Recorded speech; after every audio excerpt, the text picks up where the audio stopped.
नमस्कार, मैं हूं अमीश देवगन और आप देख रहे हैं देश का सबसे लोकप्रिय डिबेट शो आर पार। क्या उत्तर प्रदेश में वोट के लिए जातीय समीकरण का खुला खेल अब शुरू हो गया है? क्योंकि सियासत में जब मायावती की एंट्री हुई थी, उस दौर में बहुजन समाज पार्टी का पूरा फोकस दलित वोटर्स पर था। सियासी आरोप लगता था कि तब मायावती की पार्टी का नारा यह था, तिलक तराजू और तलवार, इनको मारो जूते चार। तिलक का मतलब था ब्राह्मण, लेकिन 2007 आते आते बीएसपी का नारा बदला और नया नारा था, पंडित शंख बजाएगा हाथी बढ़ता जाएगा। और उन्हें इसका जबरदस्त फायदा भी मिला। 2007 में बहुजन समाज पार्टी ने पूर्ण बहुमत की सरकार बना डाली। अब एक बार फिर मायावती दलित ब्राह्मण वोट बैंक का समीकरण तैयार करने में जुट गई है। मुसलमान इसमें शामिल है। उनकी पार्टी ब्राह्मण सम्मेलन करवा रही है।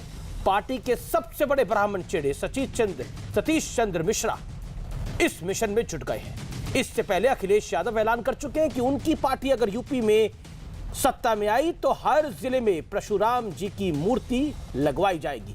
उधर यूपी में कांग्रेस का बड़ा ब्राह्मण चेहरा कहे जाने वाले जितिन प्रसाद अब बीजेपी के साथ चले गए हैं। तो क्या करीब 13% वाले ब्राह्मण वोट बैंक के लिए अब खींचतान शुरू हो गई है? आज इसी पर होगी देश की सबसे बड़ी बहस। तिलक तराजू और तलवार, सत्ता के लिए सब स्वीकार।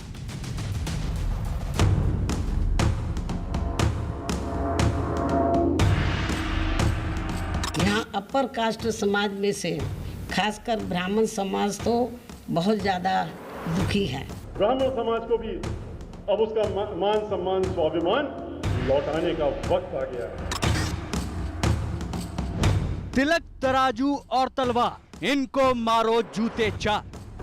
बीएसपी पर एक दौर में ये नारा लगाने का सियासी आरोप जमकर लगता है, लेकिन जब सोशल इंजीनियरिंग का गणित बदला तो 2007 में उनका नारा भी बदल गया।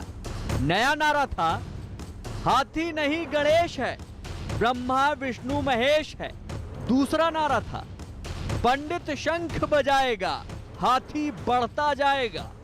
और सोशल इंजीनियरिंग के इस नए फॉर्मूले का मायावती को फायदा भी जोरदार हुआ। 2007 के विधानसभा चुनाव में बीएसपी ने पूर्ण बहुमत की सरकार बनाई। तो क्या अब एक बार फिर मायावती की पार्टी सियासी संजीवनी के लिए इसी फॉर्मूले का इस्तेमाल कर रही है? मायावती ने कहा था कि पूरे यूपी में 23 जुलाई से ब्राह्मण सम्मेलन का आयोजन होगा। हालांकि अब इस ब्राह्मण सम्मेलन का नाम बदलकर प्रबुद्ध वर्ग संवाद सुरक्षा सम्मान विचार गोष्ठी कर दिया गया है। बीएसपी के राष्ट्रीय महासचिव सतीश चंद्र मिश्रा इस कार्यक्रम की कमान संभाल रहे हैं। शुरुआत अयोध्या से की गई है, जहां सतीश चंद्र मिश्रा ने ब्राह्मणों के मुद्दे पर योगी सरकार को घेरा। ब्राह्मण समाज के लोगों से हमारा ये आह्वान है कि जिस तरीके से 400 से ज्यादा हत्याएं इस सरकार में हो चुकी हैं, एनकाउंटर हो गए, मार दिए गए लोग, उसका संज्ञान में लेने का काम करिए। गाड़ी फिसल गई और निकले और शूट आउट कर दिया, साल भर हो रहा है, कोई अता पता नहीं है। इस तरीके से लखनऊ के अंदर जो कैपिटल है, 2 वर्ष पहले तिवारी उसको किस तरह से रोक करके अपनी गाड़ी में जा रहा था, उसके गोली मार दी। इससे पहले यूपी में एंट्री मारते ही ओवैसी 19% वाला दांव खेल चुके हैं और अब मायावती की पार्टी 12 से 13% वाले ब्राह्मण समुदाय पर हाथ आजमा रही है।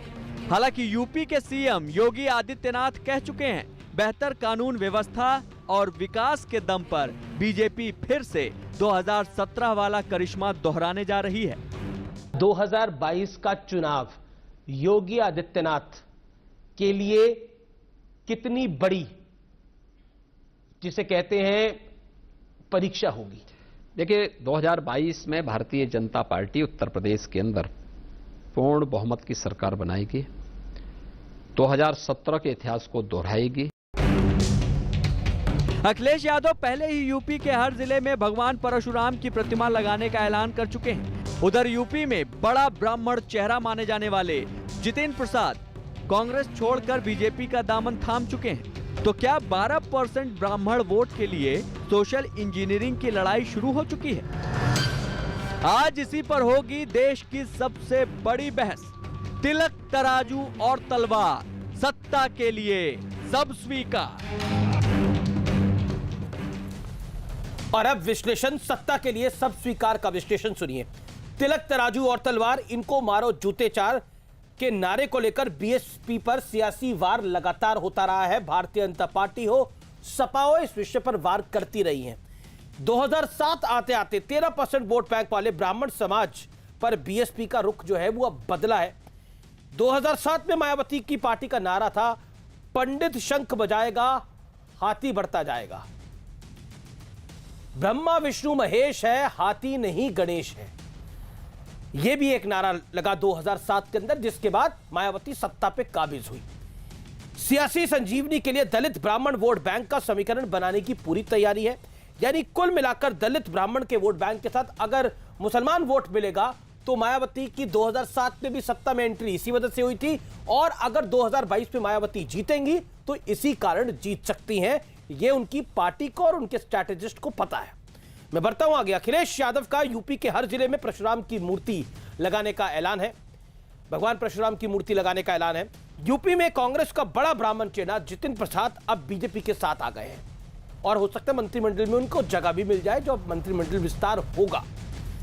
क्या एमवाई, ये बड़ा महत्वपूर्ण सवाल है, MY is equal to Muslim Yadav, MD is equal to Muslim plus Dalit के साथ अब ब्राह्मण समुदाय पर फोकस है।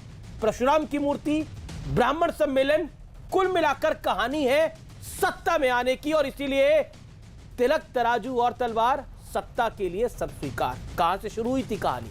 मेरे साथ बात करने के लिए आज की चर्चा में तमाम लोग हैं। मेरे साथ भारतीय जनता पार्टी के राष्ट्रीय